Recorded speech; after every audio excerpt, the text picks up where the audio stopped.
So I just happened to notice my dwarf African frogs here being goofballs.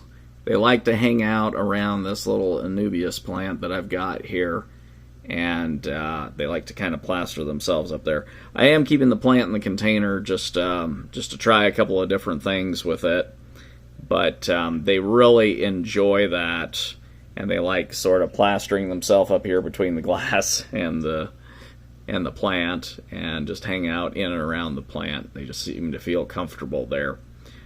So hand feeding on these guys is still what I'm doing. I've switched from bloodworms to frozen mysis, and just because it's more nutrient dense, and they seem to generally do fairly well with it.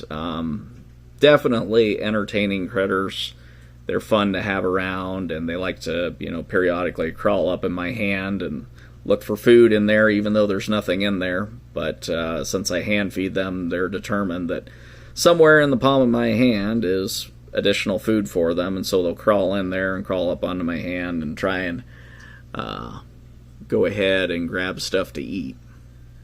So yeah, if you've got a peaceful tank, not anything that's going to eat or bother them or whatever, then I highly recommend the Dwarf African Frogs. Just make sure that you keep an eye out on these guys.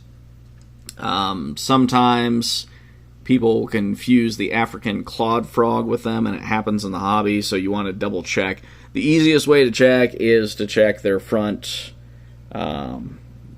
feet there, and just make sure that it's webbed, whereas the African clawed frog does not have webbing there. And they get larger, and they're a lot more destructive to your tank. They can sit there. Basically, anything they can fit in their mouths, they will devour. And they get a lot larger than these guys do. These guys max out about 3 inches or so. And so they're just kind of, small frogs. They don't cause any real problems. They're fully aquatic, and they will stay under the water. The only thing that they do as far as actually going to the surface is periodically they will swim up to the surface, gulp some air. So you do want to make sure that you leave some room up here so they have a chance to get up there and get access for air. But anyways, that's just a little update on these guys, and that's all I've got. And thanks for watching.